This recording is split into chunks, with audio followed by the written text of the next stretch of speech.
warahmatullahi wabarakatuh.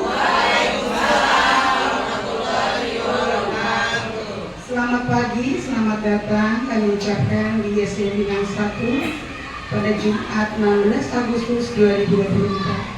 Kepada yang terhormat Ibu Kepala Sekolah SDN Bintang 1 Ibu Siti Aisyah SD, kepada Bapak Ibu Dewan Guru serta tenaga pendidik di SDN Bintang 1 serta teman-temanku semua yang ikut bergabung dalam acara ini.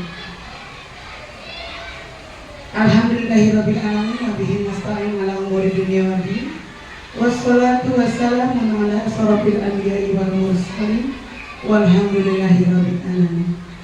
Kepada puji syukur kita panjatkan kepada Allah Subhanahu wa taala yang telah memberikan nikmat iman, Islam dan ihsan. Semoga kita dapat berkumpul dalam acara yang luar biasa ini, serta kepada junjungan Nabi besar kita Nabi Muhammad SAW. Semoga kita mendapatkan syafaat di hari yaumul akhir nanti. Amin amin ya rabbal alamin. Untuk acara pada workshop hari ini, yaitu Destinasi Budaya Positif Pendidikan Guru Penggerak Angkatan 11 di SD Bintang 1, izinkan saya untuk membacakan susunan acara, yaitu 1. Pembukaan, 2. Menyanyikan lagu Indonesia Raya, 3. Sambutan kepala sekolah, 4. Penyajian materi dari Ibu Siti Aisyah SPD SD, kedua Ibu Siti Masyaro SPD, 3. Ibu Sorini SPD, lalu kelima adalah sambutan perwakilan guru yaitu Ibu Sugi SPD, dan keenam penutup dan doa. Baiklah, untuk pembukaan mari kita membaca sama-sama Suratul Al-Fatihah. Bismillahirrahmanirrahim. Alhamdulillahirabbil alamin. Iyyaka na'budu wa iyyaka nasta'in. Ihdinas siratal mustaqim. Siratal ladzina an'amta 'alaihim ghairil maghdubi 'alaihim. Untuk selanjutnya menyanyikan lagu Indonesia Raya dibawakan oleh Ibu Imelda. Untuk ini Ibunya dipersilakan.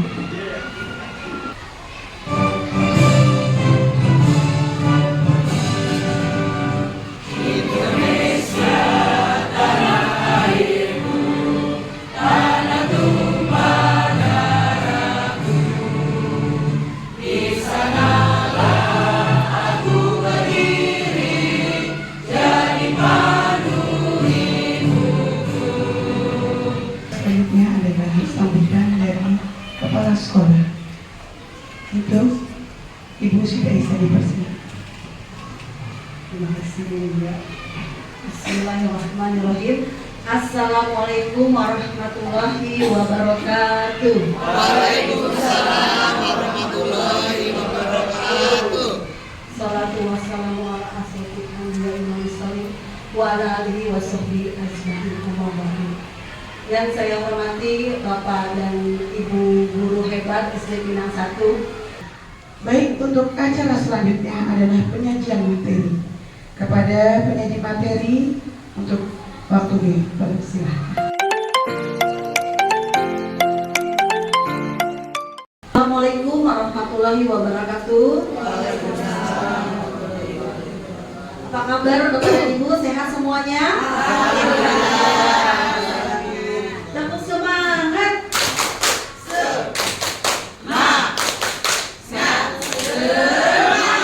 Luar biasa. Terima kasih. Baik, Bapak dan Ibu, tadi kita sudah buka acara ini ya.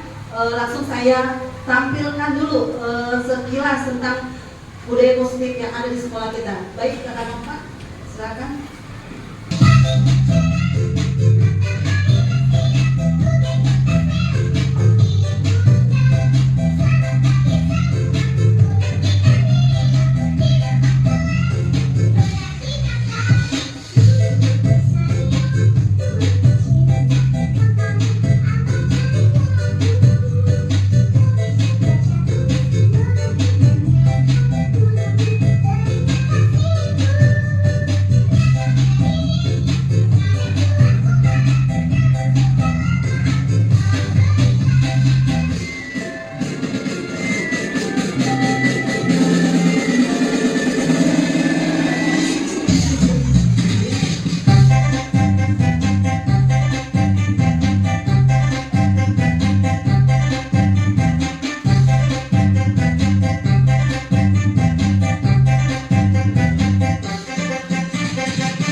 Bapak dan Ibu, ini adalah sekilas dari profil sekolah kita yang sudah menerapkan budaya positif. Ya, baik Bapak dan Ibu yang saya banggakan, saya akan mulai. Yang pertama yaitu kami akan memaparkan yaitu tentang aksi nyata diseminasi budaya positif pendidikan guru penggerak angkatan 11. Lanjut. Baik, untuk berjalannya lancar dan baik kegiatan hari ini kita perlu kesepakatan kelas, ya. Kira-kira apa kesepakatan kelasnya? Biar tertib, kita kan harus ada perjanjian di antara kita, ya. Kesepakatan di antara kita. Kira-kira apa, Bapak dan Ibu? Silakan. Fokus, Ya, fokus. fokus, ya boleh. Terus kita harus fokus ya. Kemudian ada lagi. Jika keluar kelas, izin terlebih dahulu. Jika keluar kelas izin.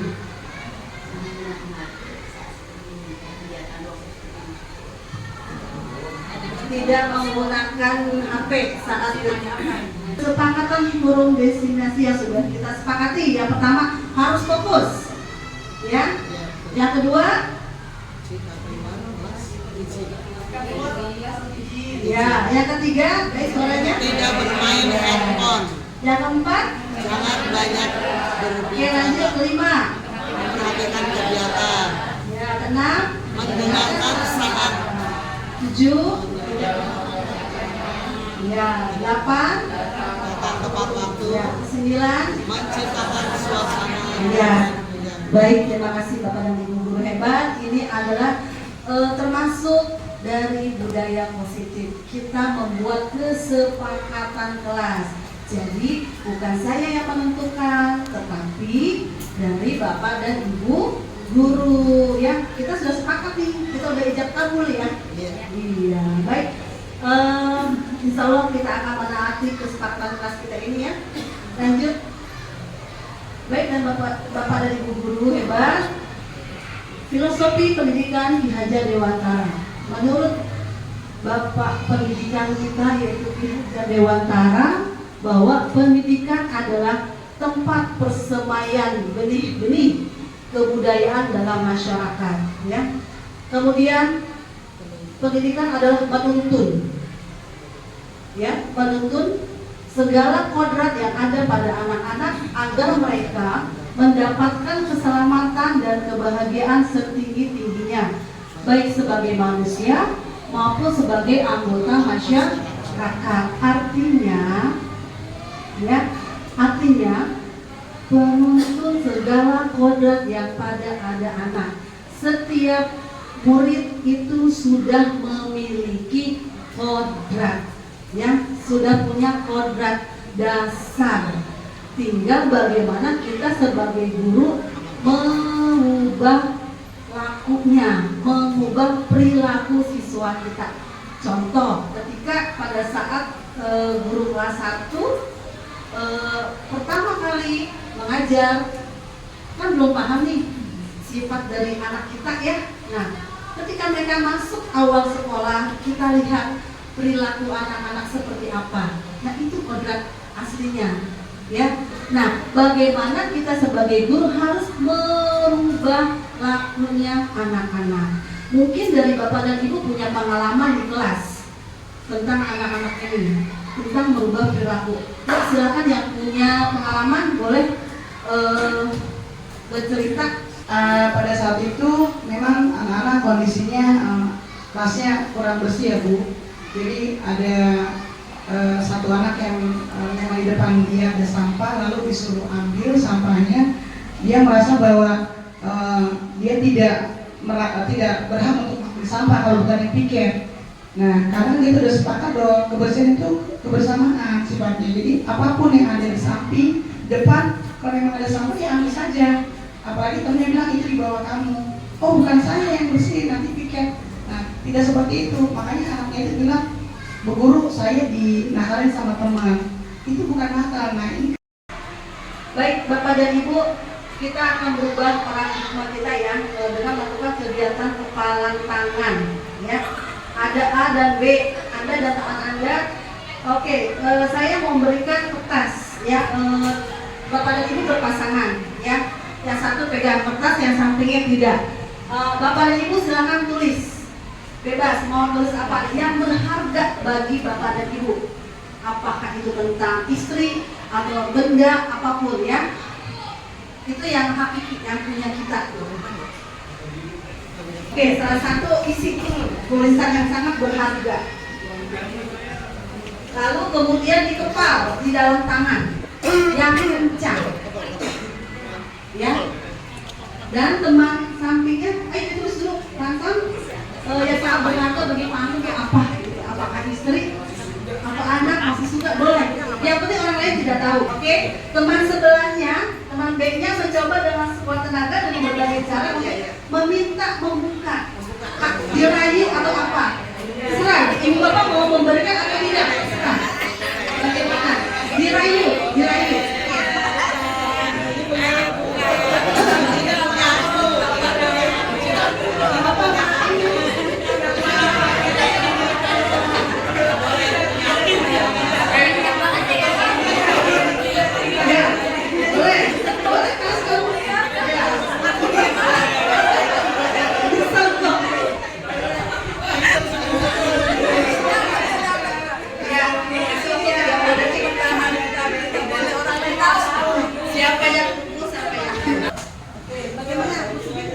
Pertama saya genggam yang kencang banget Bu, terus saya nggak kasih. Kalau itu milik saya, tapi saya pikir-pikir apakah saya akan diusir balik?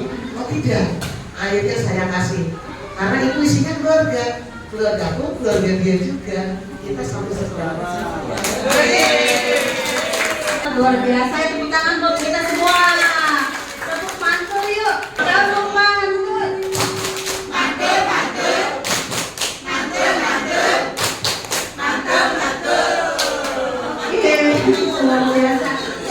Oke, Bapak dan Ibu, ternyata kita ada dua versi. Ada yang tetap menggenggam dan ada yang membuka. Nah, ini tergantung pendirian diri kita dan pandangan diri kita, ya. Tidak ada yang salah, semua benar, dan semua itu timbul dari diri kita sendiri. Ini, begitu kan nanti di anak gitu, ya, timbul dari diri sendiri. Oke, dari yang Bu Eli dulu deh. Bu Eli tetap kekeh pegang karena dia tumbuh pendiriannya, punya prinsip, ya, karena punya alasan dan masuk akal, ya. Secara internal betul, ya, betul. Tangan buat Bu Eli, ya. Tidak ada yang salah. Berarti Pak Anton dan kawan-kawan punya alasan juga, ya, sama-sama punya alasan dan benar.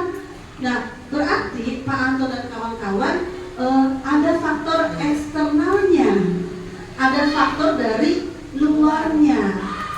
Betul apa yang Bapak dan Ibu sebutkan tadi alasannya, karena kami saudara dan karena kami harus berbagi. Betul, karena kita butuh seseorang. Kita ada makhluk sosial yang butuh orang lain, dan itu pun tidak salah, itu benar, semuanya benar. Jadi semuanya timbul dari diri kita sendiri, ya. Pokoknya apapun kita genggam. Nah, jadi tolak ukurnya kita, ya, apapun kita. Nah, ini yang harus kita tanamkan sama anak-anak, ya. Oke, lanjut next.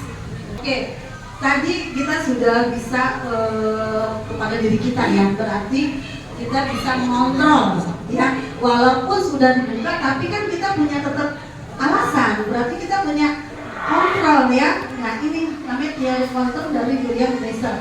Anda tidak bisa mengontrol orang lain, hanya Anda yang bisa mengontrol diri sendiri, ya enggak?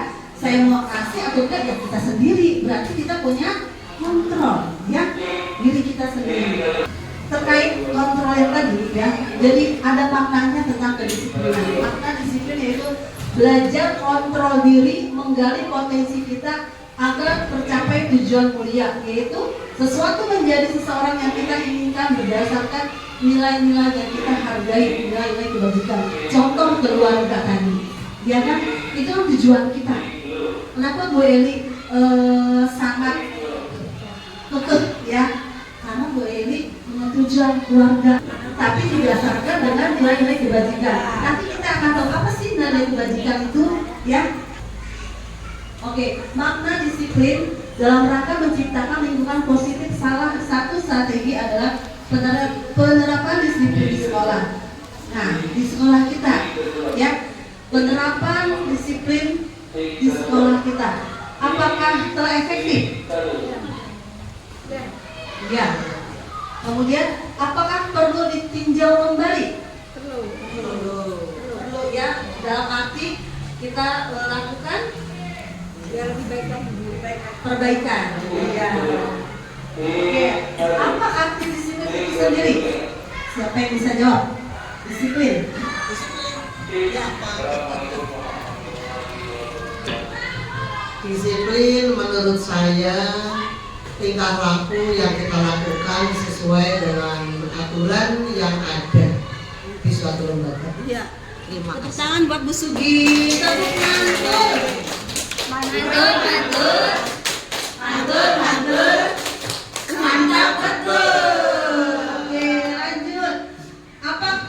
Apa kaitannya dengan nilai-nilai kebajikan? Disiplin itu, nilai kebajikan tadi yang saya sebutkan tadi. Nilai-nilai kebajikan, kebaikan. Kebajikan adalah suatu perilaku hal yang baik, penerapan sikap-sikap baik dimanapun kita berada. Jadi sebagai contoh atau sebagai teladan yang baik. Lanjut. Oke, disiplin positif. Apa itu disiplin positif? Menurut Kiai Dewantara menyatakan bahwa disiplin positif adalah di mana ada kemerdekaan, disitulah ada disiplin yang kuat. Sesungguhnya disiplin itu bersifat self-discipline, yaitu kita sendiri yang mewajibkan kita dengan sekeras-kerasnya atau sekuat-kuatnya. Tetapi itu sama saja. Sebab jika kalau kita tidak cakap melakukan self-disiplin, wajiblah penguasa kita mendisiplinkan diri kita. Dan peraturan demikian itulah yang harus ada di dalam suasana yang menikah. Artinya kita itu wajib dengan sekuat-kuatnya menerapkan disiplin pada diri kita sendiri. Tetapi kalau kita tidak bisa melaksanakan sendiri, bisa kita melalui penguasa dalam arti pimpinan. Contoh misalnya ketika kita datang ke sekolah, ya, tepat waktu. Misalnya setengah 7 atau jam 7 lah kita masuk. Nah, kita kan disiplin nih, kita datang. Nah, itu tidak ada paksaan, dalam arti ibu dan bapak melakukannya itu atas dasar dari diri sendiri, bukan takut karena ada kepala sekolah. Saya datang terlambat. Kepala sekolah saya datang pagi karena ada kepala sekolah. Gitu. Atau kita kayak dipuji sama teman-teman, gitu ya. Nah, ada yang seperti itu berarti wajib. Di sini kan penguasa, berarti pimpinan itu untuk mendisiplinkan diri kita. Jadi ada bantuan dari luar, eksternal tadi ya. Kita kadang lupa dengan disiplin kita sendiri. Salah satu contoh sholat deh, ya. Kita tidak tepat waktu, ya. Itu kan harus muncul dari diri sendiri. Tetapi kadang teman kita mengingatkan, ayo sholat, udah jam 2, belum sholat zuhur. Nah itu berarti faktornya dari mana? Eksternal, dari luar itu kita butuh itu, ya. Oke, disiplin yang dimaksud adalah disiplin diri yang memiliki motivasi internal. Dan tadi ya, dari dalam diri kita, jika kita tidak memiliki motivasi internal, maka kita memerlukan pihak lain untuk mendisiplinkan kita. Atau motivasi eksternal karena berasal dari luar, bukan dari dalam diri kita sendiri yang tadi saya sebutkan. Kita butuh orang lain. Lanjut. Budaya positif. Apa itu budaya positif? Pembiasaan yang baik. Pembiasaan baik. Oke, tepuk tangan buat Bu Linda. Oke, lanjut next. Budaya positif adalah pembiasaan hal yang baik, mencakup sikap atau perilaku maupun tutur kata, bahasa ya, oleh seluruh warga di sekolah, terutama bagi murid, agar dapat berkembang menjadi pribadi yang kritis, mandiri dan bertanggung jawab. Sebagai pendidik, tujuan kita adalah menciptakan anak-anak yang memiliki disiplin diri sehingga mereka bisa berperilaku dengan mengacu pada nilai-nilai kebajikan universal dan memiliki motivasi intrinsik dalam diri, bukan ekstrinsik yang dari luar ya, menuju perubahan yang lebih baik, perilaku ke arah yang lebih baik juga ya. Tadi kita udah paham, intrinsik itu dari dalam diri kita, ekstrinsik dari luar, eksternal ya. Lanjut. Oke, menurut standar nasional pendidikan ya, tujuan mulia dari penerapan disiplin positif adalah yang bawah, agar terbentuk murid-murid yang berkarakter, berdisiplin, santun, jujur, peduli, bertanggung jawab, dan merupakan pembelajar sepanjang hayat sesuai dengan standar kompetensi lulusan yang diharapkan. Next. Nilai-nilai kebajikan universal adalah sifat-sifat positif manusia yang merupakan tujuan mulia yang ingin dicapai setiap individu.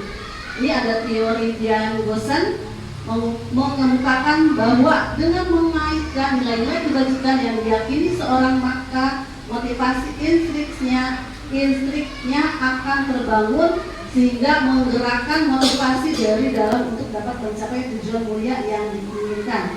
Next. Oke, organisasi pendidikan telah memiliki nilai-nilai kebajikan yang diyakini dan disepakati bersama. Salah satunya adalah nilai-nilai kebajikan yang ingin dicapai oleh setiap anak Indonesia yang kita kenal dengan profil pelajar Pancasila. Bapak dan Ibu, nilai-nilai kebajikan ini sudah tercover juga di dalam kesepakatan kelas kita ya. Kemudian profil pelajar Pancasila, salah satunya adalah beriman bertakwa kepada Tuhan Yang Maha Esa dan berakhlak.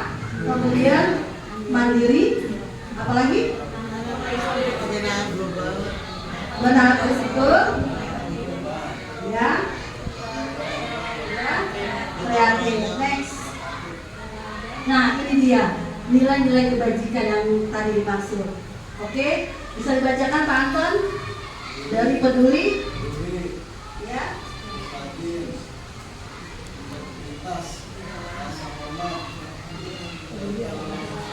Keterus-terangan, keberanian, kebahagiaan, tanggung jawab.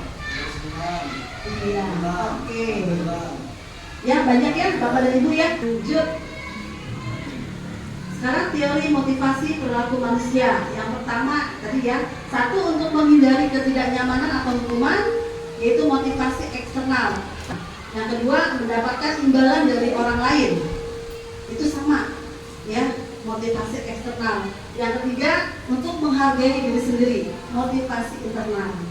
Oke, Bapak dan Ibu, saya akan memberikan LK ya, lembar meja. Silakan Bapak dan Ibu isi sesuai dengan hati nuraninya.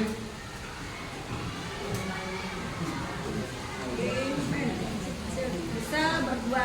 Itu tadi tarik.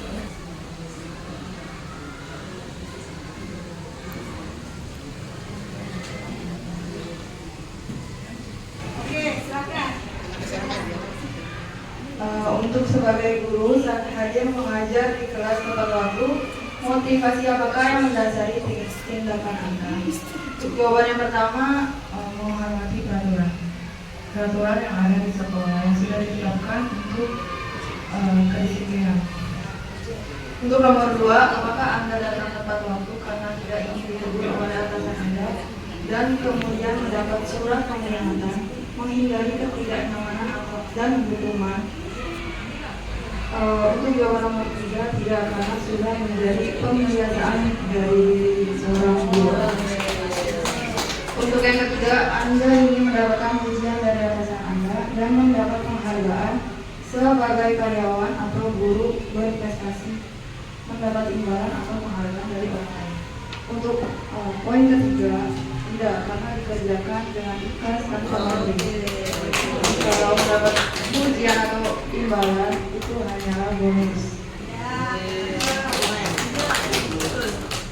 Untuk poin keempat, atau Anda ingin menjadi orang yang menghargai waktu, menghargai diri Anda sebagai teladan bagi murid-murid Anda, karena Anda percaya tindakan Anda sebagai guru akan dicontoh oleh murid-murid Anda. Untuk poin keempat, ya sebagai teladan bagi murid. Contoh dari guru untuk murid kita sendiri. Untuk yang kelima, manakah motivasi yang paling kuat mendasari tindakan Anda menciptakan generasi penerus bangsa yang lebih baik? Untuk poin ke-6, atau bahkan kombinasi dari dua motivasi atau bahkan ketiga-tiganya. Iya, untuk memotivasi kepada siswa. Terima kasih. Tepuk mantul.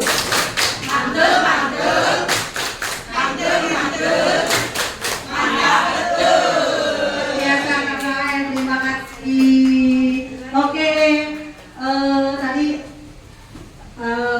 bagian dari diri kita, ya. Bapak dan Ibu sudah baca, jadi kita tahu posisi kita ada di mana. Poin 1, 2, atau 3. Ya, lanjut. Tujuan dari disiplin positif adalah menanamkan motivasi yang ketiga pada murid kita. Motivasi yang ketiga yaitu untuk menghargai diri sendiri. Jadi tidak nomor 1, tidak nomor 2, tapi kita pilih yang nomor 3 untuk menghargai diri sendiri. Next. Menanamkan motivasi yang ketiga pada murid-murid kita, yaitu untuk menjadi orang yang mereka inginkan dan menghargai diri sendiri dengan nilai-nilai yang mereka percaya. Ketika murid-murid kita memiliki motivasi tersebut, mereka telah memiliki motivasi intrinsik yang dari dalam diri mereka yang berdampak jangka panjang. Motivasi yang tidak akan terpengaruh pada adanya hukuman atau hadiah. Mereka akan tetap berperilaku baik dan berlandaskan nilai-nilai kebajikan karena mereka ingin menjadi orang yang menjunjung tinggi nilai-nilai yang mereka hargai. Pertanyaannya sekarang adalah bagaimana cara kita sebagai guru untuk menanamkan disiplin positif kepada murid-murid kita. Sekarang kita ke hukuman dan penghargaan. Kita belajar tentang kasus, ya. Bapak dan Ibu baca kasus ini dan dijawab pertanyaannya. Baik, satu kegiatan lagi, ya.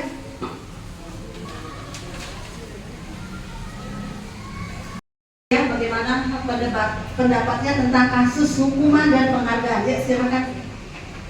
Baiklah, kita kepada yang studi kasus di sini, yaitu ada seorang guru dengan murid-murid di dalam kelas. Dan kasusnya seperti ini. IPA kurang menguasai pelajaran matematika, sehingga pada saat pelajaran tersebut berlangsung dia lebih banyak berdiam diri atau menggambar di buku pelajarannya. Pada saat guru matematikanya, yaitu Pak Seno, menanyakan pertanyaan IPA menjadi gugup dan tak sengaja menjatuhkan tasnya dari kursi, serta tiba-tiba menjadi gagap pada saat berupaya menjawab. Seluruh kelas pun tertawa melihat perilaku IPA yang berbicara tergagap dan terkejut tersebut. Pak Seno pada saat itu membiarkan teman-teman IPA menertawakan IPA yang tergagap dan malu luar biasa, dan malahan minta IPA untuk maju ke depan dan berdiri di depan kelas sambil menunjuk hidungnya karena tidak bisa menjawab pertanyaan Pak Seno. Kelas semakin gaduh dan anak-anak pun tertawa melihat IPA di depan kelas memegang ujung hidungnya. Kemudian ke pertanyaannya, yaitu apakah Anda setuju dengan tindakan Pak Seno terhadap IPA?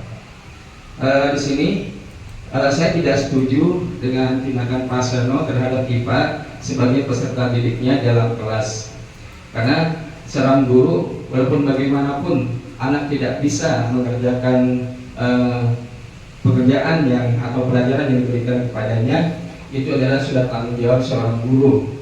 Bisa atau tidaknya adalah tetap harus diperbaiki. Ya, jadi menurut Anda, nomor 2, menurut Anda tindakan Pak Seno terhadap IPA adalah sebuah hukuman atau konsekuensi atau mengapa? Jadi sebelumnya di sini Pak Seno dalam pembelajaran matematika harusnya sebelumnya sudah mempersiapkan alat peraga atau media pembelajaran yang bisa membuat anak-anak lebih menarik untuk mengikuti pelajaran tersebut, sehingga mereka dengan senang atau mungkin juga dengan penyajian materinya dan penjelasannya sampai mendetail mungkin, sampai seluruh anak di dalam kelas pun paham dan tidak ada yang ketinggalan. Jadi karena dalam suatu kelas itu pun anak-anak beraneka ragam dalam kemampuan untuk berpikirnya, sehingga anak-anak yang ketinggalan tersebut seperti IPA ini harus dibantu ya sampai dia bisa. Dan di sini pertanyaan nomor 2 yaitu merupakan sebuah hukuman buat IPA yang semestinya tidak dilakukan oleh Pak Seno, karena di sini ada suatu harga diri, menjatuhkan mental kepada IPA, dan sehingga anak tersebut yang kedepannya dikhawatirkan menjadi tidak mau di sekolah atau malu terus kepada teman-temannya. Demikian jawaban dari saya. Terima kasih. Wassalamualaikum warahmatullahi wabarakatuh. Biasa Mr. Ade ya. Ini adalah pertanyaan pemantik buat Bapak dan Ibu guru. Jadi sepakat saya dengan Mr. Ade tadi ya, dan sepakat juga dengan teman-teman, karena ini adalah sebuah hukuman ya, bukan konsekuensi. Karena kalau hukuman itu sifatnya mendadak, kalau konsekuensi itu terencana ya, seperti itu kesepakatan kelas. Baik, next Kakak Nova. Dihukum oleh penghargaan saat kita berulang kali menjanjikan hadiah kepada anak-anak agar berperilaku bertanggung jawab, atau kepada seorang murid agar mempelajari sesuatu yang baru, atau kepada seorang karyawan agar melakukan pekerjaan yang berkualitas. Kita sedang berasumsi, kita sedang berpikir mereka tidak dapat melakukannya dan mereka tidak akan memilih untuk melakukannya. Next. Dihukum oleh penghargaan. Menurut Alif Kohn, penghargaan maupun hukuman adalah cara-cara mengontrol perilaku seseorang yang menghancurkan potensi untuk pembelajaran yang sesungguhnya. Secara ideal, tindakan belajar itu sendiri adalah penghargaan sesungguhnya. Penghargaan yang nilainya sama dengan menghukum seseorang. 1. Pengaruh jangka pendek dan jangka panjang. 2. Penghargaan tidak efektif. 3. Penghargaan merusak hubungan. 4. Penghargaan mengurangi ketepatan. 5. Penghargaan menurunkan kualitas. 6. Penghargaan mematikan kreativitas. 7. Penghargaan menghukum. Teks. Bapak dan Ibu, kita lihat ini perbedaan hukuman dan konsekuensi. Ya, kalau hukuman ya, hukuman sesuatu yang menyakitkan harus terjadi. Tadi sakit tidak IPA diperlakukan seperti itu dengan teman-temannya, sakit hati ya. Sakit hati. Oke, konsekuensinya itu sesuatu harus terjadi. Lanjut, membuat anak sakit fisik maupun hati untuk jangka waktu lama. Biasanya kita menghukum anak-anak, contoh datang terlambat. Ketika waktu kita SD, saya juga ingat datang terlambat, kita diberi hukuman, yaitu berdiri di tiang bendera di lapangan. Itu adalah hukuman. Jangan sampai hal ini terjadi pada masa kita sekarang dan anak-anak kita yang akan datang ya. Kemudian anak membenci kedisiplinan. Akhirnya kita membenci disiplin, benci sekolah, benci guru, ya enggak? Ada rasa tidak suka karena saya merasa dihukum. Paksaan, hukuman pasti dipaksa untuk berdiri di tiang bendera ya. Kemudian mendorong anak menyakiti diri sendiri, konsep diri yang buruk. Anak belajar untuk menyembunyikan kesalahan. Ini sering terjadi. Kemudian marah, rasa bersalah, dipermalukan seperti IPA tadi, dipermalukan, kemudian merasa tidak dihargai. Institusi, sebuah pendekatan untuk menciptakan disiplin positif, yaitu suatu pelanggaran pada umumnya berbentuk hukuman atau konsekuensi. Restitusi adalah proses menciptakan kondisi bagi murid untuk memperbaiki kesalahan mereka sehingga mereka bisa kembali ke kelompok mereka dengan karakter yang lebih kuat, artinya mereka kembali kepada temannya. Kemudian restitusi juga merupakan proses kolaboratif yang mengajarkan murid untuk mencari solusi untuk masalah mereka dan membantu murid berpikir tentang orang seperti apa yang mereka inginkan dan bagaimana mereka harus memperlakukan orang lain menurut Jameson Restitusi ini nanti kita lanjutkan kepada Ibu Suryani ya, nanti ada materinya yang lebih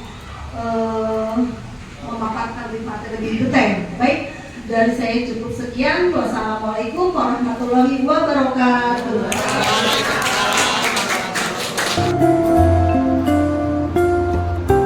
Iya, tanpa berita sekali kamu nak. Saya sudah untuk belajar matematika buku. Oh, kalau begitu silakan catat buku yang lain. Ya, setelah sampai rumah dipindahkan ke buku matematika. Baik Bu. Livia, selain kamu ibu ya. Livia, melakukan kesalahan ini tentu ada alasannya.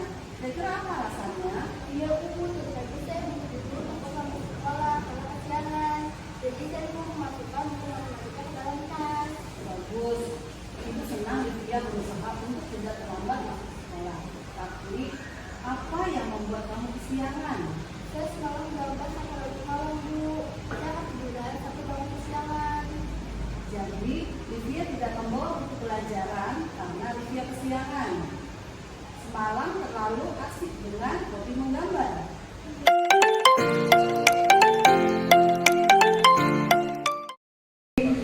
Ibu Siti Aisyah yang tadi sudah menjelaskan praktik baik kita diseminasi budaya positif.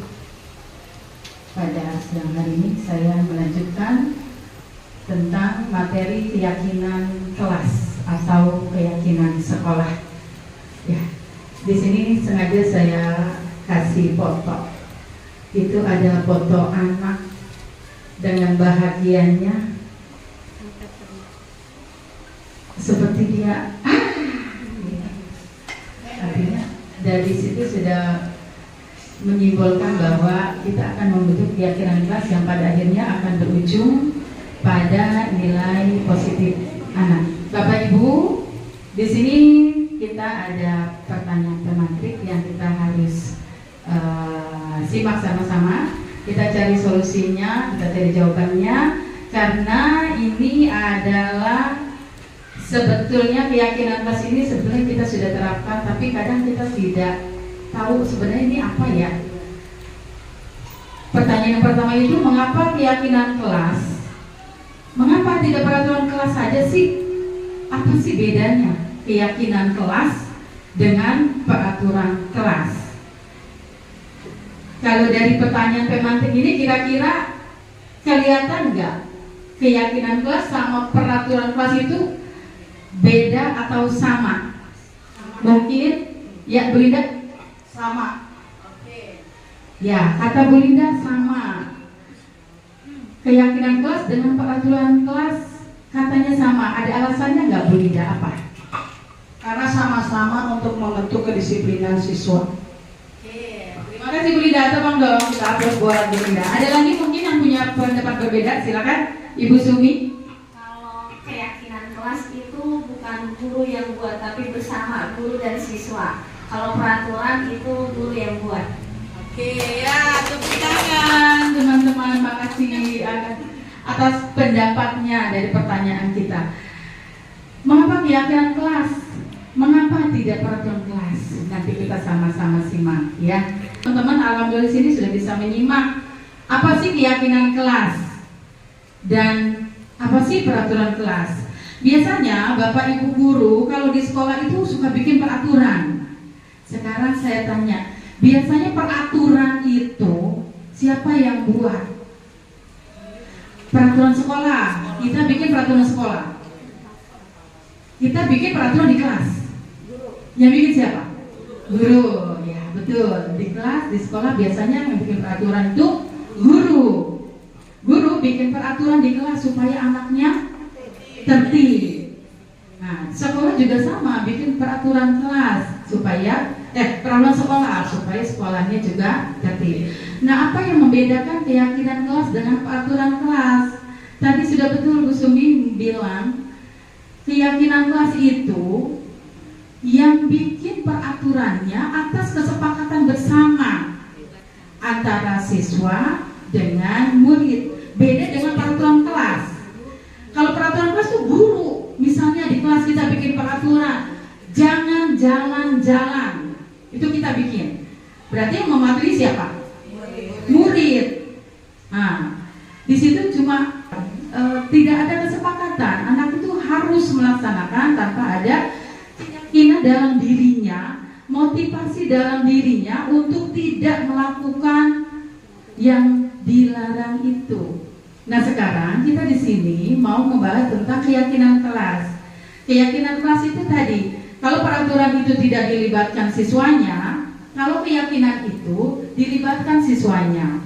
Jadi, ketika kita mau mulai pembelajaran, sebaiknya awal tahun kita membuat kesepakatan kelas dulu, atau keyakinan kelas kita mau bawa kemana, ya. Yang membedakan adalah keyakinan kelas itu harus menggunakan kalimat positif. Kalimat positif bukan negatif. Kalau kita mau menerapkan keyakinan kelas kita, jangan lari-larian, kita rubah menjadi kalimat positif. Biar duduk yang baik. Duduk yang baik. Bisa, tuh kan Bu Mariati. Misalkan kita mau buat keyakinan kelas kita, jangan buang sampah sembarangan. Kita mau rubah jadi kalimat positif. Buanglah sampah. Ada di sini. Buanglah sampah pada tempat. Oke, itu buanglah sampah pada tempatnya. Bisa juga. Kita sudah mulai terbayang ya Bapak Ibu, perbedaan antara keyakinan kelas dengan peraturan kelas. Di mana satu sudah jelas. Kalau dalam keyakinan kelas itu harus sama-sama antara guru dan siswa untuk membuat kesepakatan, tapi dalam bentuk nilai-nilai yang positif. Karena nanti kita akan belajar dengan nilai kebajikan yang tadi. Tadi sudah dijelaskan sama Ibu Siti Aisyah tentang nilai-nilai kebajikan. Nilai kebajikan yang tadi coba bisa dicari lagi. Nah, ini dia nilai-nilai kebajikan yang kita mau terapkan ke anak-anak. Ada nilai kejujuran, ada nilai kebersihan, ada nilai tanggung jawab. Tanggung jawab itu contohnya apa kalau di kelas? Ya, Bu Ani. Mengerjakan tugas tepat waktu. Betul. Kadang-kadang kita dihadapkan masalah anak tuh udah waktunya lewat masih ngerjain. Tapi di sini yang kita mau terapkan adalah nilai kebajikannya tanggung jawab. Berarti dalam membuat kesepakatan kelas kita buatnya kerjakan tugas dengan tanggung jawab. Itu tidak kelihatan nilainya, tapi artinya berarti harus ngerjain tanggung jawab, nggak boleh lewat waktu, harus betul-betul. Nah, seperti itu ya. Silakan lagi Nafani yang tadi. Itu salah satu perbedaan keyakinan kelas dengan peraturan kelas ya Bapak Ibu. Selanjutnya nomor 2, mengapa adanya keyakinan kelas penting untuk terbentuknya sebuah budaya positif? Ya. Kenapa sih emang penting keyakinan kelas? Penting tidak? Penting. Ya, betul penting karena kita di sini sedang menerapkan budaya positif yang tadi sudah dijelaskan oleh Ibu Siti Aisyah. Banyak ya. Budaya positif itu terkait dengan pembiasaan sebetulnya. Ya, pembiasaan misalnya tadi sampah siswa atau membuang sampah pada tempatnya, itu adalah budaya positif salah satu bentuknya. Next. Nah, di sini ada pertanyaan lagi. Contoh kasus di sini. Mengapa kita memiliki peraturan tentang penggunaan helm pada saat mengendarai kendaraan roda 2 ya, motor? Kenapa sih kita pakai helm? Satu ada peraturan. Biar kecilan, melindungi keselamatan. Tapi pada kenyataannya kita selama ini naik motor itu pakai helm cuma takut dirazia. Dari situ kita bisa tahu ya, mana sih yang adanya keyakinan kita sebetulnya pakai helm itu buat keselamatan, bukan takut dirazia. Ada polisi di sana cepet-cepet pakai helm, padahal dari mau nggak pakai helm. Ya seperti itu. Jadi bentuk keyakinan itu adalah motivasi di dalam diri. Bagaimana tumbuh bukan karena paksaan dari orang lain. Jadi bentuknya, kalau tadi contoh kasus, emang kenapa sih pakai helm? Oh, biar supaya nggak ditilang, di sana kan ada lampu merah, ada polisi. Padahal kalau kita meyakini, oh pakai helm tuh wajib supaya selamat. Amit-amit kalau terjadi sesuatu kepala kita, kalau pakai helm kebentur, bonyok. Tapi kalau pakai insya Allah ada safety-nya. Lalu ada pertanyaan kedua, mengapa kita memiliki peraturan tentang penggunaan masker dan mencuci tangan setiap hari? Contoh kasus pada pandemi kemarin. Kenapa sih kita pakai masker? Pasti jawabannya buat kesehatan, buat keselamatan. Tapi kenyataannya yang dulu-dulu, supaya keren aja, atau malu belum dandan. Nah, seperti itu. Ada mungkin waktu kasus kemarin, orang nggak sakit kok pakai masker, seperti itu. Jadi tuntutannya, kalau ke rumah sakit harus pakai masker, kalau ke kelurahan harus pakai masker. Itu cuma bukan keyakinan diri, padahal di balik masker atau cuci tangan itu ada satu keyakinan supaya kita terhindar dari virus. Artinya kita yakin, supaya sehat, ya, supaya itu. Nah, itu bedanya peraturan dengan keyakinan, ya kan? Bisa dipahami Bapak Ibu? Bisa, insya Allah. Selanjutnya, nah ini dia keyakinan kelas. Guru berperan dalam mewujudkan terbentuknya keyakinan sekolah atau kelas dengan adanya kesepakatan antara guru dan murid. Artinya tadi kalau peraturan guru yang buat, kalau kesepakatan, nah kita ngajak anak-anak, yuk kita mau sepakati di kelas kita ini aturannya bukan aturan ya, kita kesepakatannya seperti apa. Misalnya tadi tidak boleh jalan-jalan, kita ganti dengan kalimat positif, duduk yang tertib. Nah itu next. Kemudian keyakinan sekolah atau kelas berupa pernyataan universal yang mudah diingat dan dipahami dan harus diterapkan di lingkungan sekolah. Artinya ketika membuat keyakinan kelas nggak usah banyak-banyak, kalimatnya juga nggak usah ribet-ribet, biar anak tuh paham. Misalnya tentang, kadang-kadang kan anak nggak jujur ya, mengerjakan sesuatu dia nyontek, atau mungkin ambil barang teman. Terus saja kejujuran, atau mungkin tanggung jawab, kerjasama, menolong teman, seperti itu. Lanjut. Nah ini dia. Jadi keyakinan kelas adalah perjanjian atau aturan yang disepakati bersama oleh guru dan siswa di dalam kelas. Kesepakatan ini berfungsi sebagai panduan perilaku, interaksi, dan pembelajaran di kelas.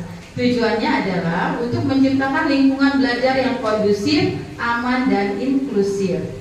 Jadi keyakinan ini kita janji, anak-anak sama guru kita janji kelas kita nih, biar supaya tertib, supaya anak-anak itu tidak riwuh, supaya anak-anak itu bisa menjaga kebersihan, kita bikin. Dari siswa dulu kita kasih waktu untuk anak-anak berpikir, yuk kita mau sepakati kelas kita nih seperti apa. Anak-anak pasti ngomong, kita nggak boleh gini, kita nggak boleh gitu. Nanti dari kalimat itu kita jadikan kalimat positif. Setelah itu kita tulis Bapak Ibu pernyataan yang tadi sudah didapat dari anak-anak. Lalu kemudian kita pilih-pilih. Anak-anak pasti jawab banyak. Setiap anak tuh pasti beberapa jawaban yang dia kumpulkan. Karena kebetulan saya juga sedang refleksikan juga di kelas saya sedikit-sedikit. Mereka antusias sekali, mereka buat. Tapi setelah mereka buat, kita sepakati yang mana nih, jangan banyak-banyak. Setelah itu tempel di kelas. Ketika mereka melanggar, kita ingatkan lagi nilai-nilai apa yang mereka mau ambil dari keyakinan kelas kita. Seperti itu. Lanjut. Nah ini contohnya ya Bapak Ibu, ada keyakinan kelas seperti ini. Jadi bahasanya bahasa positif ya. Jadi di sini sudah tidak ada lagi kalimat-kalimat negatif. Misalnya tidak boleh berantem. Misalnya tidak menyontek, tidak boleh menyontek. Jadi kalimat-kalimat yang positif. Nanti insya Allah sekolah kita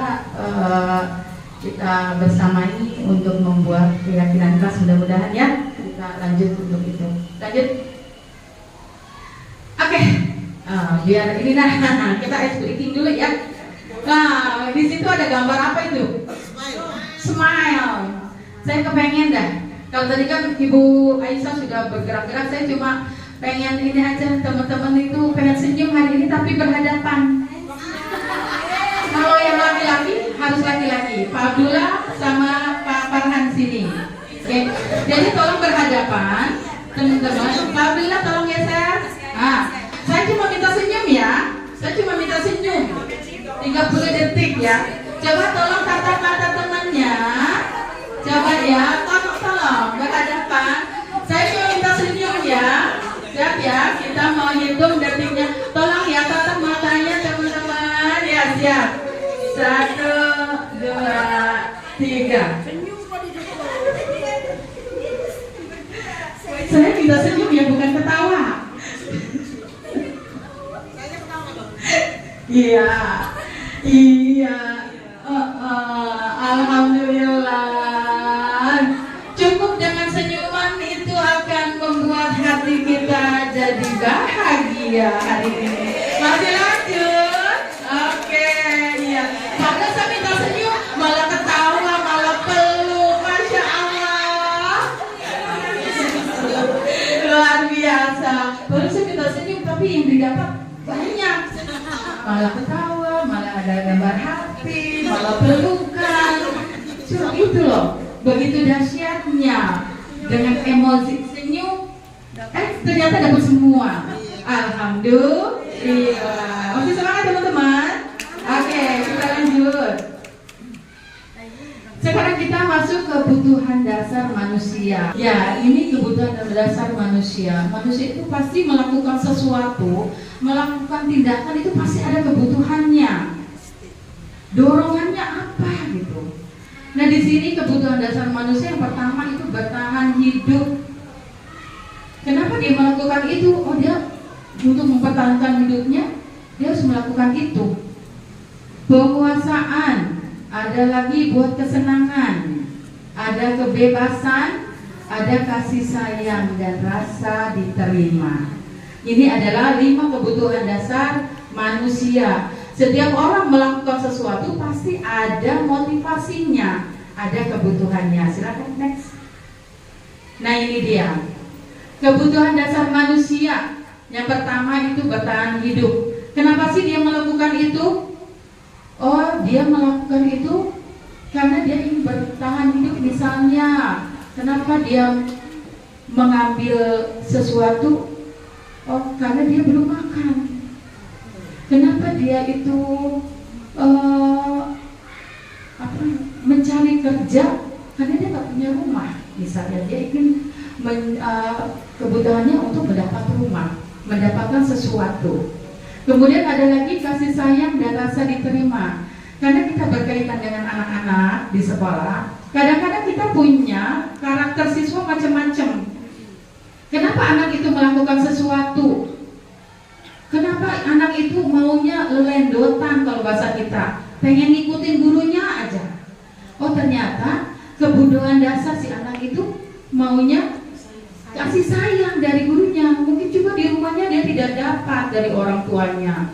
Akhirnya dia butuh perhatian sama gurunya. Nah, seperti itu. Kemudian ada lagi penguasaan. Nah, ada anak-anak yang di dalam kelas kita itu kadang-kadang ada yang luar biasa.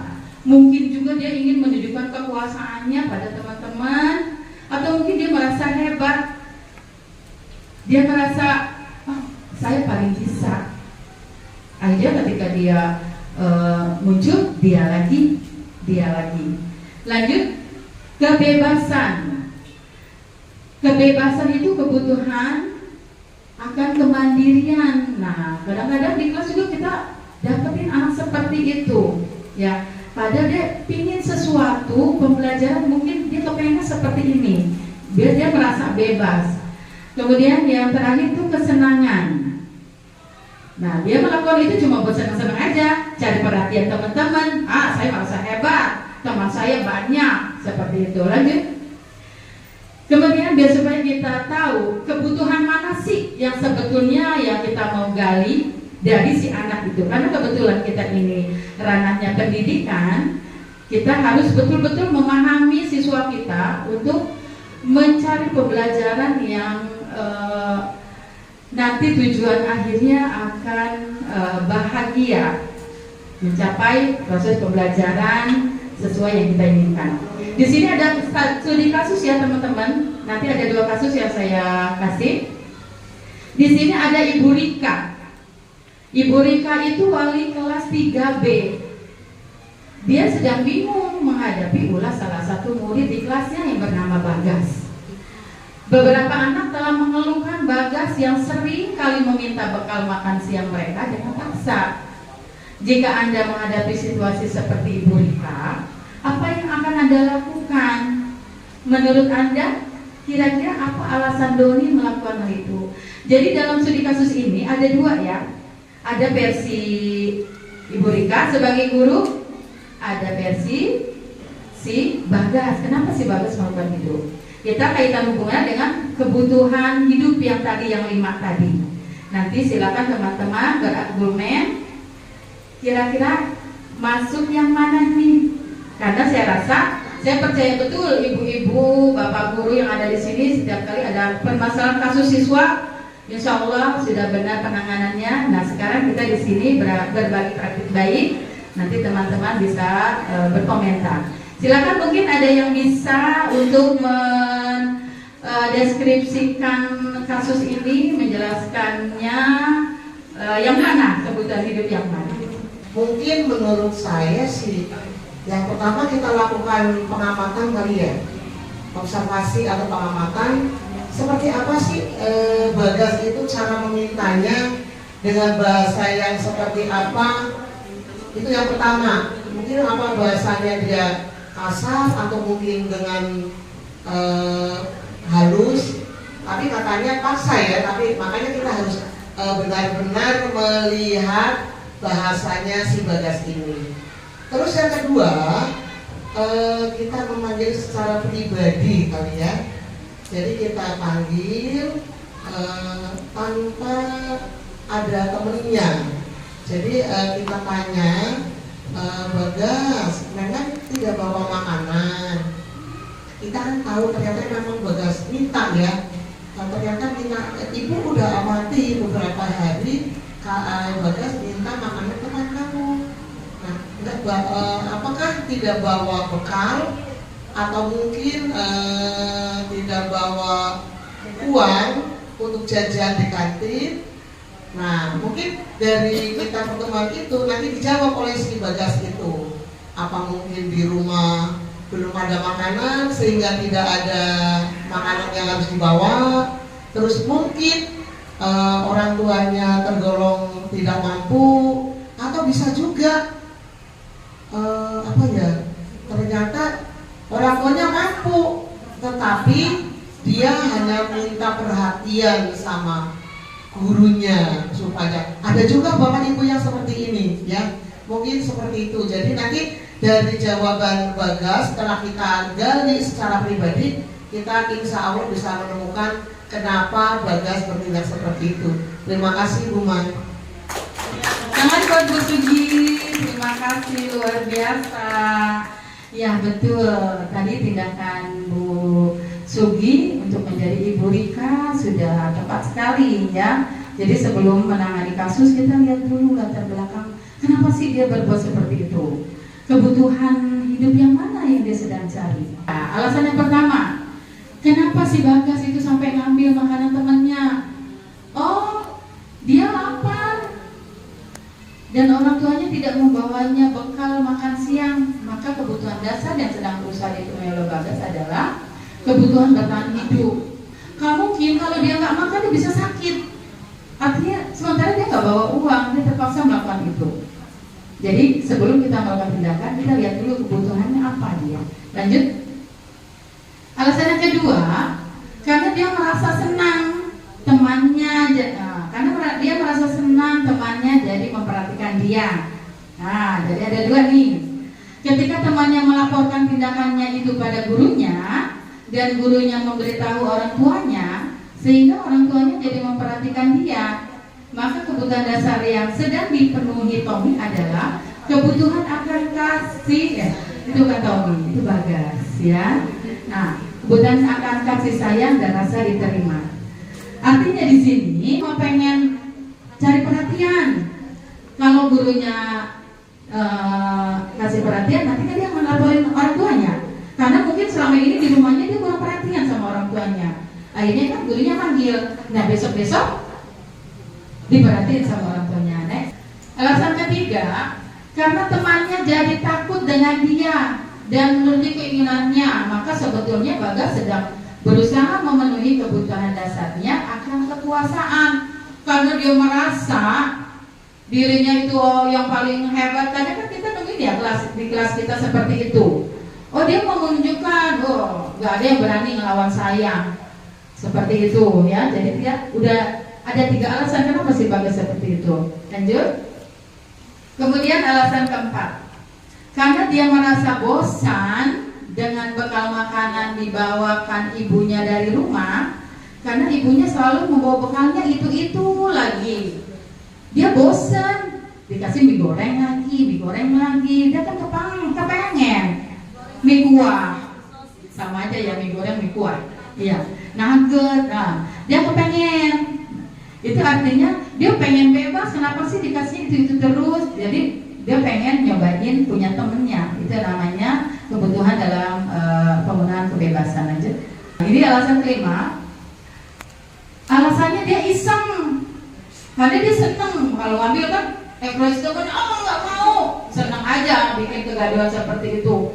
Karena menurut dia tuh teman-teman lucu gitu. Kalau dia kan ada, kita di kelas ada ya, teman-teman gini aja udah berisik banget gitu loh. Mau ibu guru ini ya, seperti itu. Itu sebenarnya dia cuma kepengen, saya buat senang-senang aja ngelihatnya gitu, lucu gitu. Jadi alasannya banyak ya. Jadi tadi dari versi Bu Sugi sudah menjelaskan bagus sekali. Jadi kita sebagai guru harus bisa melihat, mendalami kasus siswa kita, apa sih yang sebetulnya yang sedang dia lakukan, sehingga nanti kita akan mencari solusi terbaik untuk pendekatan anak itu.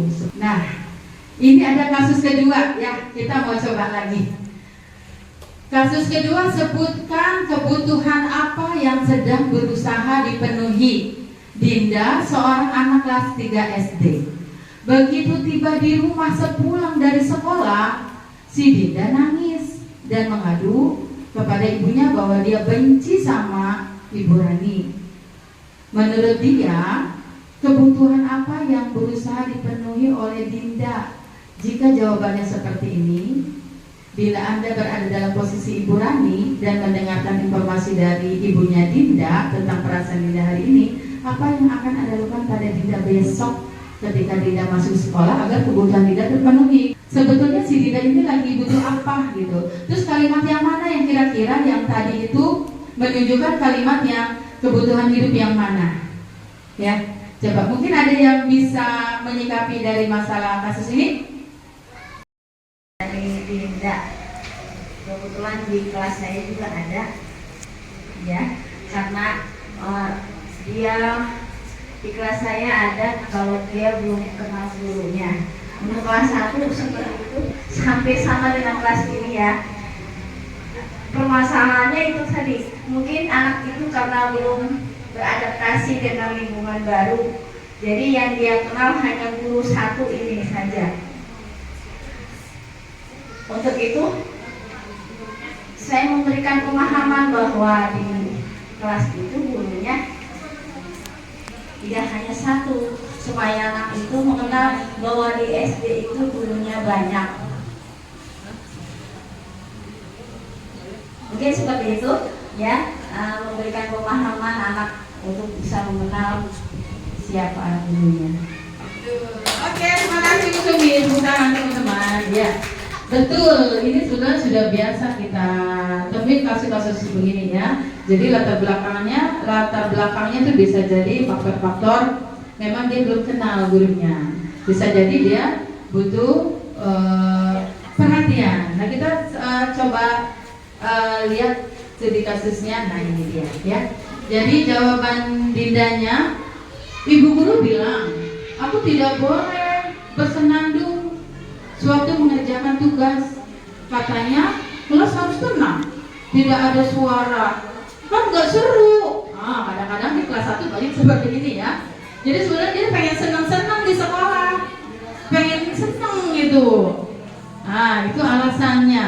Lalu kemudian yang kedua, dia butuh kasih sayang. Makanya dia bilang, dia ngadu sama ibunya, ibu guru tidak menyapaku hari ini, padahal aku pakai jepit rambut baru. Dia cuma pengen begitu aja, pengen diperhatiin nih, punya jepitan rambut, sampai nangis-nangis di rumah ngadu sama mamanya karena tidak ada perhatian orang tuanya. Kemudian juga ada kebebasan. Nah, dia bosan, belajarnya cuma gitu-gitu aja, cuma dengerin ibu guru aja. Dia bosan. Ini kebanyakan memang terjadi di kelas rendah karena mereka peralihan ya, tapi banyak juga terjadi kasus di kelas-kelas tinggi lain. Kemudian yang terakhir itu penguasaan. Aku sebel, gambarku tidak rapi, malah ibu guru nunjukin ke teman-temanku di depan kelas. Oh, ternyata dia, kenapa dia bersikap seperti itu, dia sakit hati. Oh, ternyata kita salah selama ini jadi guru ya. Selama ini kita tuh tidak mempedulikan perasaan mereka, kebutuhan mereka itu apa. Oke, gitu aja. Baiklah teman-teman, kira-kira untuk keyakinan kelas juga kebutuhan dasar manusia kita sudah presentasikan di sini, dan insya Allah nanti kita akan menerapkan. Kemudian kita lanjut ke topik yang terakhir. Kepada Ibu Suryani kami persilakan.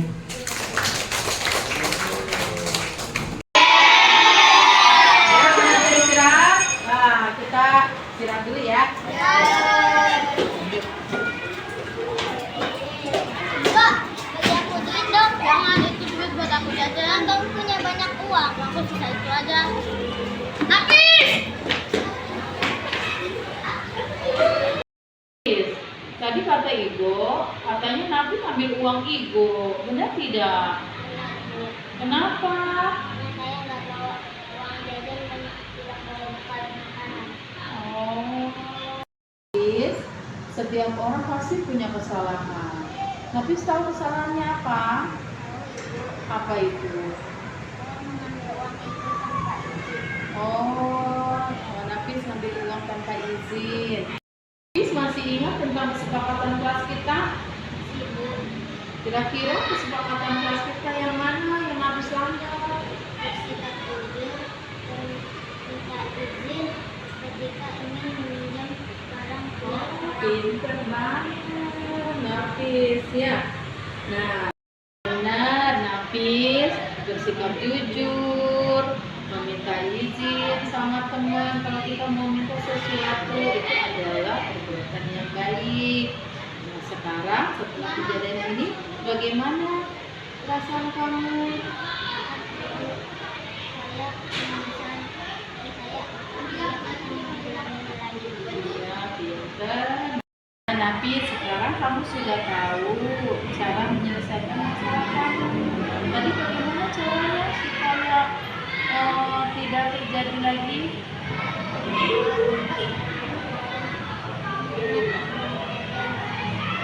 Ya, pinter. Jadi sekarang kamu bawa bekal dari rumah, ya. Oh, dari rumah hemat mau jajannya, pinter ya. Nah, sekarang Nabi sudah tahu caranya menyelesaikan masalah yang tadi ya. Kali kita ulangi lagi ya. Sekarang kamu kembali ke kelas ya. Sama-sama.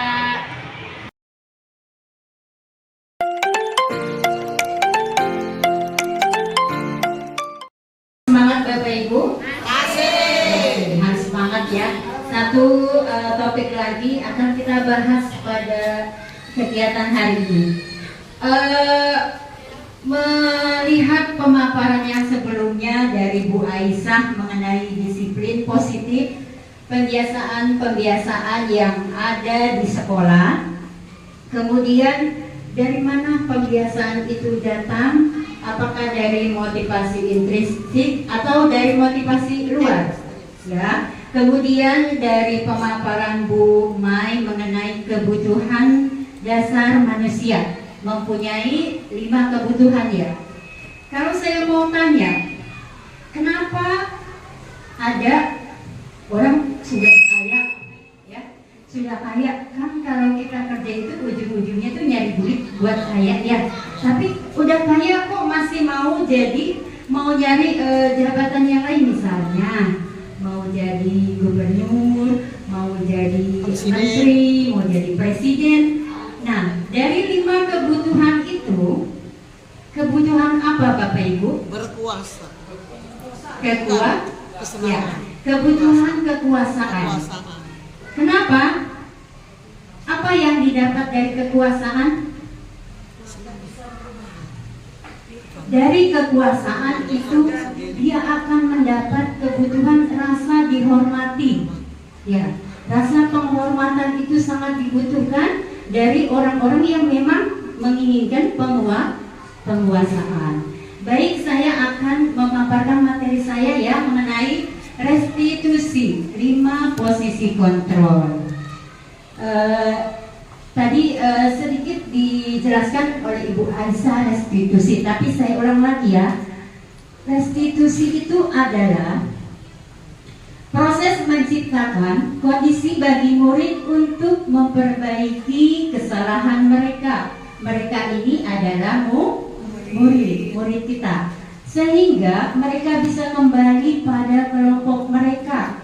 Kelompok itu maksudnya restitusi itu adalah menciptakan kondisi bagi murid untuk memperbaiki kesalahan. Jadi ketika suatu disiplin positif, perilaku murid kita ada kebutuhan dasar yang tidak terpenuhi, maka terjadilah perilaku yang tidak baik di lingkungan sekolah atau kelas. Nah, restitusi ini adalah sebagai pilihan dari proses untuk memperbaiki kesalahan dari murid kita, ya. Kemudian restitusi juga adalah proses kolaboratif yang mengajarkan murid untuk mencari solusi untuk masalah. Jadi ketika mereka membuat perilaku yang tidak baik, melanggar dari keyakinan kelas, maka restitusi ini akan memperbaiki kesalahan itu. Nah, tugas kita hanya mengarahkan bagaimana nanti murid kita menjalankan restitusi mereka, memperbaiki kesalahan mereka dengan cara seperti apa. Kemudian restitusi membantu murid menjadi lebih memiliki tujuan, disiplin positif, dan memulihkan dirinya setelah berbuat salah. Penekanannya bukanlah pada bagaimana berperilaku untuk menyenangkan orang lain. Jadi nanti ketika memperbaiki kesalahan bukanlah hanya sekedar untuk membuat senang ibu guru atau membuat senang temannya, tapi semata untuk memperbaiki kesalahan yang sudah dibuat oleh peserta didik. Sebelumnya kita telah belajar tentang teori kontrol, bahwa pada dasarnya kita memiliki motivasi intrinsik melalui restitusi ketika murid berbuat salah. Selanjutnya, Pak. Nah, ini menurut Diana Gosen ya, dalam bukunya mengemukakan bahwa guru perlu meninjau kembali penerapan disiplin di dalam ruang kelas mereka selama ini. Jadi kedisiplinan yang kita buat ini apakah telah efektif, apakah berpusat kepada murid, memerdekakan dan memandirikan murid, bagaimana dan mengapa. Nah, lanjutkan Pak. Selanjutnya kita mau lihat video ya. Video coba diizinkan Pak, videonya ya. Kita sebagai seorang guru. Salam bahagia Ibu dan Bapak guru hebat. Dalam penerapan disiplin positif restitusi, salah satu program yang dikembangkan adalah 5 posisi kontrol. 5 posisi kontrol dalam restitusi adalah proses perjalanan seorang pendidik agar dapat mengenali dirinya. Pada video kali ini, kita akan membahas tentang 5 posisi kontrol yang dikembangkan oleh Dayan dosen dan contoh penerapannya.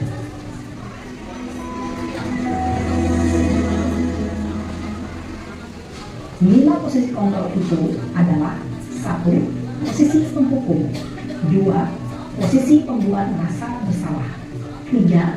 Posisi teman, 4. Posisi pemantau atau monitor, dan 5. Posisi manajer. Posisi manajer adalah posisi kontrol yang disarankan untuk membimbing murid memiliki sikap disiplin yang positif, yaitu murid yang mandiri, bertanggung jawab, dan dapat memecahkan masalah. Tujuan dari posisi ini adalah agar murid dapat berefleksi atas tindakannya. Guru akan dengan tulus memberikan pertanyaan-pertanyaan bermakna, sehingga membuat murid dapat belajar dari kesalahannya dan mencari sebuah solusi untuk menyelesaikannya. Ibu dan Bapak guru hebat, setelah mengamati adegan kelima posisi kontrol tadi, kira-kira posisi mana yang paling ideal? Posisi mana yang dapat menunjang motivasi intrinsik murid? Ya, tentu posisi manajer.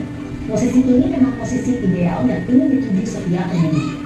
Pada posisi inilah, guru dapat menerapkan disiplin positif yang memihak pada murid, yang memerdekakan murid.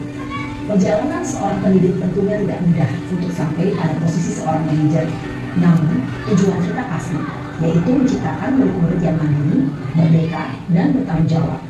Semoga penggambaran 5 posisi kontrol yang telah diperlihatkan ini dapat menjadi ajang refleksi bagi kita semua, agar dapat terus mengasah dan menerapkan disiplin positif yang memerdekakan murid. Mari terus berlatih dan bersemangat. Selamat menerapkan. Salam dan bahagia, Ibu dan Bapak guru hebat. Setelah kita melihat penerapan 5 posisi kontrol dari video ini, lalu kita ini berada di posisi yang mana sekarang? Dari 5 posisi kontrol ini memang yang paling bagus itu manajer, ya. Semoga kita bisa menerapkan posisi ini dengan baik, ya, karena perilaku murid kita yang memang tidak sesuai dengan keyakinan kelas, tentunya itu mempunyai alasan terkait dengan kebutuhan dasar manusia. Jadi ketika satu kebutuhan tidak terpenuhi, maka nantinya ada perilaku yang tidak baik, ya, dari peserta didik kita. Di sini dari 5 posisi kontrol penghukum itu biasanya, ya, tadi kita udah lihat dia itu menggunakan hukuman fisik maupun verbal. Kalau kita bayangkan ketika murid kita melakukan perilaku yang tidak sesuai dengan keyakinan kelas yang sudah disepakati, kemudian kita menjadi di sini misalnya pengontrolnya posisi kita itu sebagai penghukum. Tadi kita lihat dari videonya tuh ya merinding, ya, bagaimana kita psikologi anak kita ketika kita marah-marahin tanpa kita tanya dulu kenapa, ya, misalnya nih anaknya buang pensil gitu, ya, buang pensil temennya, terus pasti kan kita langsung lihatnya itu nggak baik, ya, kita langsung marah-marah, kenapa dibuang? Kita marah-marah aja, muridnya nggak dikasih penjelasan dulu, nggak dikasih waktu dulu untuk menjelaskan. Mudah-mudahan, ya, kedepannya kita lebih mengontrol emosi kita, memahami kebutuhan apa yang tidak terpenuhi dari peserta didik kita ini. Yang kedua ini, posisi kontrol pembuat merasa bersalah. Ini baik atau tidak? Ini tetap tidak baik, ya. Jadi kalau kita bilang 11-12 sama penghukum gitu, ini tidak baik. Kalau peserta didik kita itu melakukan suatu kesalahan gitu, jangan lagi kita ucapkan kata-kata yang membuat peserta didik kita itu merasa jadi orang yang gagal karena telah melakukan kesalahan. Karena aduh, kenapa ya saya memang anak yang gak baik. Jangan sampai ada di dalam hati dan pikiran itu tertanam sampai nanti perasaan seperti itu. Jadi itu tidak membangun psikologi peserta didik kita, anak kita, ya, di sekolah. Lanjut ke Nova.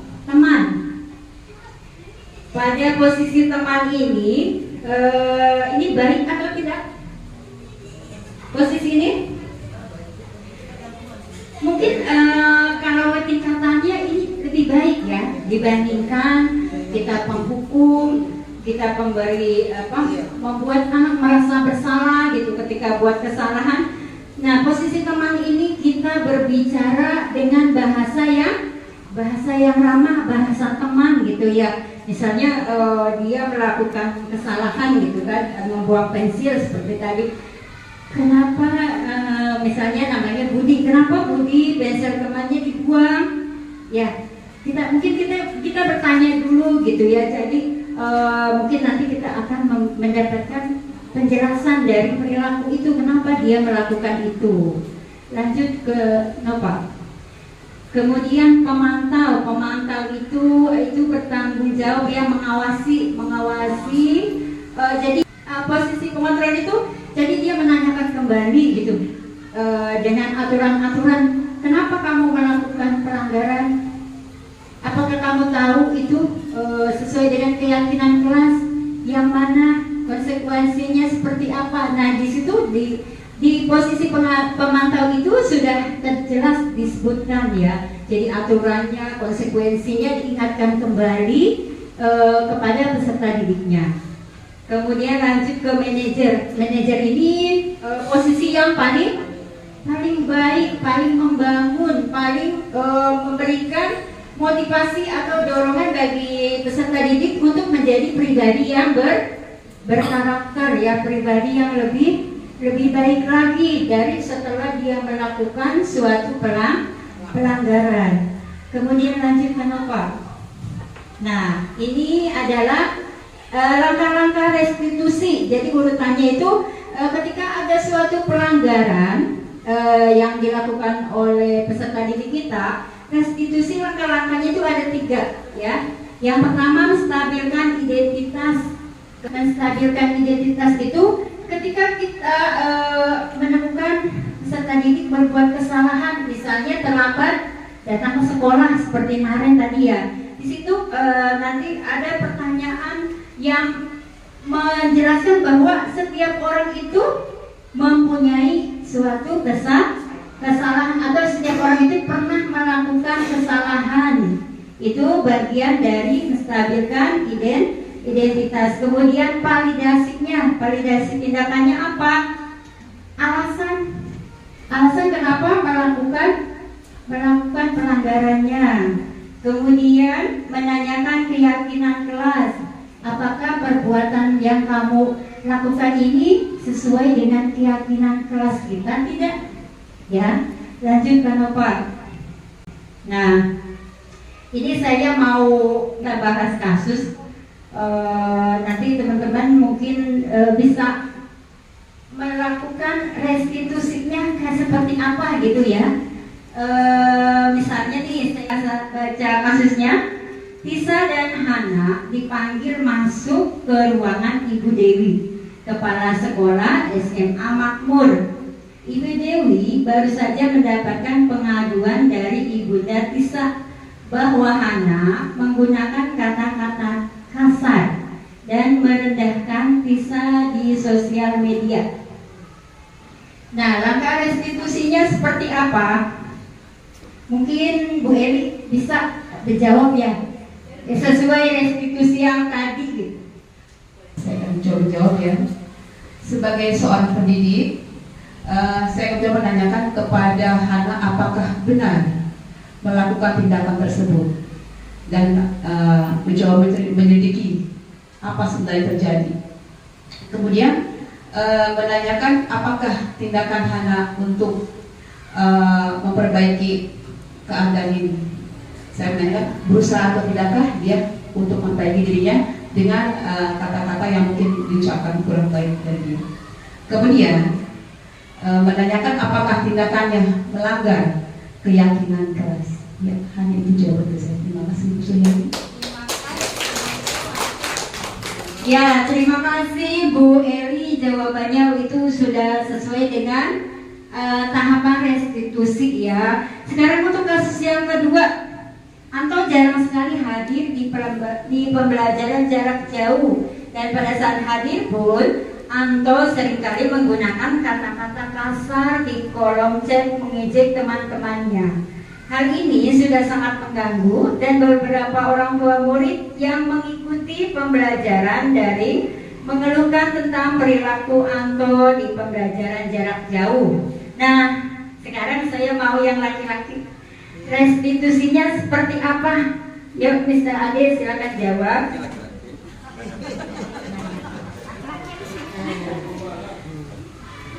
Ya, baiklah, terima kasih Bu Suryani.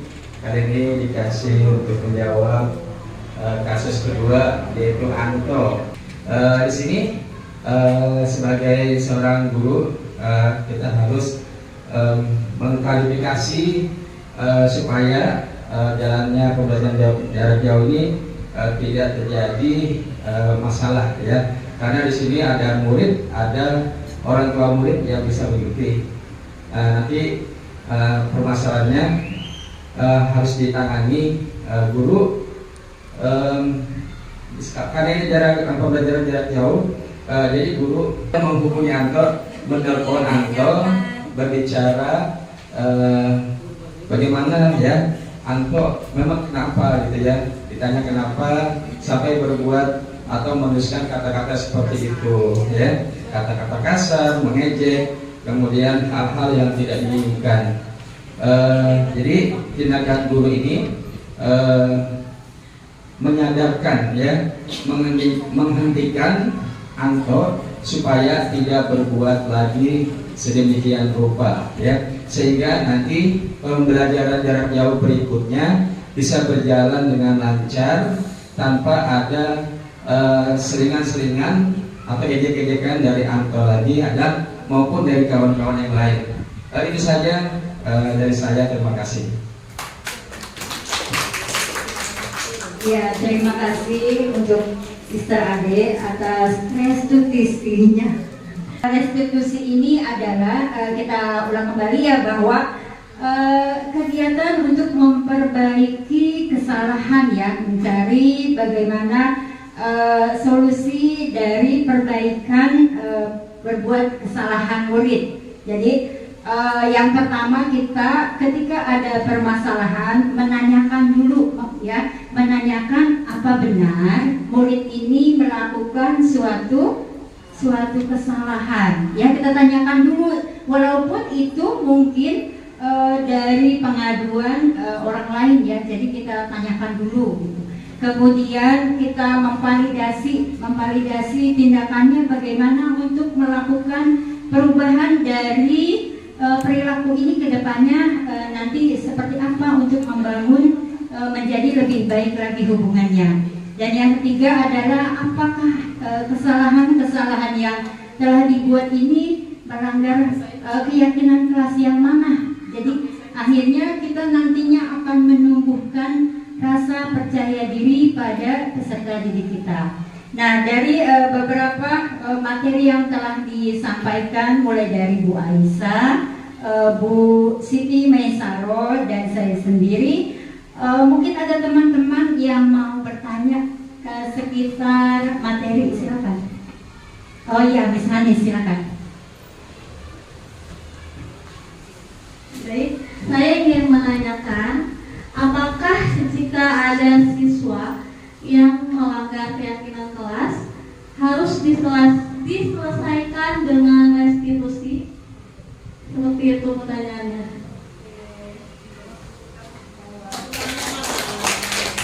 Terima kasih pertanyaan dari Miss Hani, ya. Apakah setiap pelanggaran itu diselesaikan dengan restitusi?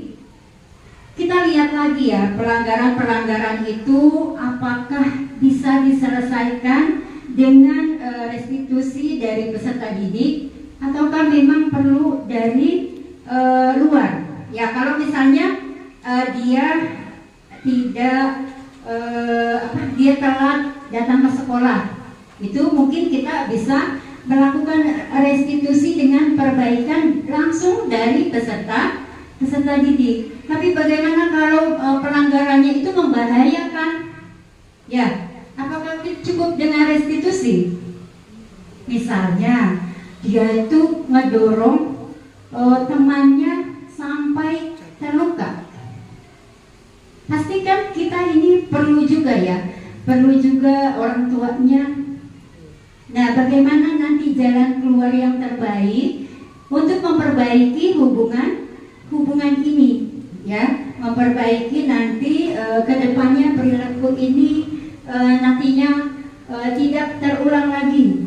Jadi bisa saja kita berkolaborasi dengan orang tua yang bersangkutan, ya, misalnya kejadian itu terjadi antara dua anak, makanya kedua orang tuanya mungkin kita hadirkan untuk mencari restitusi perbaikan dari kesalahan ini, maunya seperti apa yang nantinya akan memperbaiki hubungan murid-murid ke depannya. Mungkin Bu Mai atau Bu Aisyah ada tambahan? Cukup. Sekiranya cukup sekian kegiatan hari ini.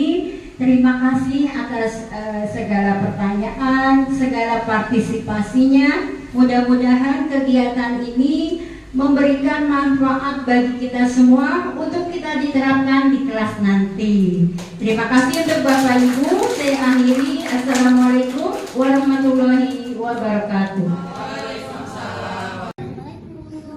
Waalaikumsalam, saya silakan.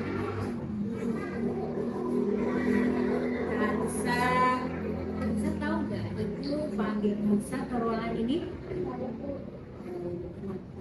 Karena tadi jajar bergabung saat pelajaran. Iya, bagus. Karena Ibu telah mendapat laporan dari guru olahraga, ya, Bapak Farhan. Katanya ketika belajar olahraga, ya, lagi praktek olahraga, Kansa jajan di luar. Itu benar? Benar, Bu. Tapi tindakan Kansa itu benar atau salah? Salah. Kenapa? Karena dia jadi saat pelajaran. Terus boleh Ibu tahu alasannya kenapa Kansa saat belajar kok malah jajan? Karena tadi buru-buru jadi tidak sempat sarapan dulu lagi. Tidak sempat terburu-buru. Perbuatan Kansa ini sebenarnya bagus ketika terburu-buru karena tidak ingin tertinggal jam masuk sekolah, ya, masuk disiplin. Tapi, nah, yang jajannya ini benar atau salah? Salah. Lalu, Bu Guru juga pernah melakukan kesalahan, ya, karena sebagai manusia kita pasti pernah melakukan kesalahan. Nah, kalau boleh Ibu tahu, apa yang akan Kansa lakukan untuk memperbaiki kesalahan ini? Tidak diulang kembali, ya. Terima kasih, ya, Kansa. Menurut Kansa, apakah tindakan Kansa itu melanggar keyakinan kelas kita? Siapa melanggar? Melanggar. Yang mananya, sayang? Karena mendengarkan pelajaran. Iya, benar. Nah, seharusnya apa yang harus Kansa lakukan? Tidak lagi di luar. Tadi jajan di luar pada saat jam pelajaran. Lalu tindakan apa lagi yang tidak sesuai dengan keyakinan kelas kita? Tidak menghormati angkatan, Bu. Dan tidak menghormati Bapak. Lalu untuk memperbaiki kesalahan ini, apa yang Kansa akan perbuat? Mengulanginya dan ya, menghormati guru siapapun. Bagus, ya. Dari tindakan ini semoga nanti Kansa menjadi anak yang lebih disiplin lagi, lebih menghargai orang lain, termasuk juga ke teman. Ya, terima kasih Kansa. Silakan ke teman-teman lagi. Assalamualaikum warahmatullahi wabarakatuh. Perkenalkan, nama saya Kanza dari kelas 5 SMP 1 Kota Tangerang. Saat melakukan restitusi bersama Ibu Sundani, perasaan saya sangat senang karena tidak mendapatkan hukuman saat meninggalkan pelajaran. Saya diajak untuk mencari solusi untuk memperbaiki kesalahan. Terima kasih Bu Sundani. Saya akan berupaya untuk saling menghormati dan menghargai. Oke, terima kasih. Ya, materi kita ini luar biasa sekali ya teman-teman ya. Banyak sekali ilmu yang kita dapat di kegiatan ini dari awal sampai saat ini. Teman-teman merasa senang tidak? Senang, alhamdulillah ya. Luar biasa. Sekarang akan ada sambutan. Di sini kita minta satu orang guru, perwakilan dari guru, dari teman kita untuk memberikan sambutan kepada Ibu Sugiya. Dipersilakan memberikan sambutan tentang kegiatan kita hari ini. Baik, kesan saya setelah mengikuti diseminasi budaya positif pendidikan guru penggerak angkatan 11 SD Minang 1 bersama teman-teman, secara pribadi saya sangat beruntung kali ya punya waktu ada ikut bergabung di sini karena materi ini sangat bagus sekali dan memang bagi saya yang tadinya abu-abu sekarang jadi putih ya, jelas antara keyakinan kelas dan peraturan itu tadinya memang masih rancu ya menurut saya nih. Mungkin teman-teman ya nggak seperti saya sepertinya. Jadi mas saya pribadi Bu Pak ya. Jadi terima kasih sekali lagi pada pemateri bertiga yang sungguh luar biasa. Intinya pada saat ini terima kasih sekali lagi dan mohon maaf juga apabila kata-kata saya ada kekurangannya ataupun menyinggung ibu bertiga yang hebat luar biasa. Terima kasih. Oke ya, betul ya ibu-ibu ya. Semoga nanti ditunggu praktik baik berikutnya untuk memberikan semangat dan ilmu yang semakin baik lagi buat kita bersama. Oke teman-teman semuanya ibu, karena kegiatan acara kita sudah berjalan baik, alhamdulillah lancar, dan kita juga sudah menuju di penghujung acara. Kita akhiri dulu. Wabillahi taufiq wal hidayah. Wassalamualaikum warahmatullahi wabarakatuh. Alhamdulillahirrahmanirrahim. Untuk diseminasi budaya positif hari ini yang telah disampaikan oleh Ibu Siti Aisyah SPD SD, Ibu Siti Maisaro SPD, dan Ibu Suryani SPD disampaikan dengan sangat baik dan sangat jelas kepada kami para Dewan Guru SDN Pinang 1 tentang pemahaman pendidikan melalui pendapat Ki Hajar Dewantara dan juga tentang budaya positif yang akan diterapkan oleh kami di SDN Negeri Pinang 1 ini. Semoga kedepannya untuk Ibu Siti Aisyah SPD SD, Ibu Siti Maisaro SPD, dan Ibu Suryani SPD semakin lancar, sukses untuk kedepannya, dan untuk kami juga selaku Dewan Guru SDN Negeri Pinang 1 bisa menjalankan apa yang telah disampaikan kepada kami dengan sangat baik dan sangat jelas dan menerapkan kepada anak-anak didik kami. Terima kasih untuk penjelasannya pada hari ini tentang diseminasi budaya positif. Sukses selalu untuk ibu-ibu semua. Assalamualaikum. Assalamualaikum warahmatullahi wabarakatuh. Saya Nurul Hanani dari SDN Pinang 1. Setelah saya mengikuti kegiatan diseminasi budaya positif ini, alhamdulillah saya senang sekali karena bisa memahami apa itu segitiga resolusi dalam memecahkan masalah di dalam kelas. Diharapkan setelah mengikuti ini, siswa dapat menjadi lebih mandiri dan lebih tanggung jawab lagi dalam memecahkan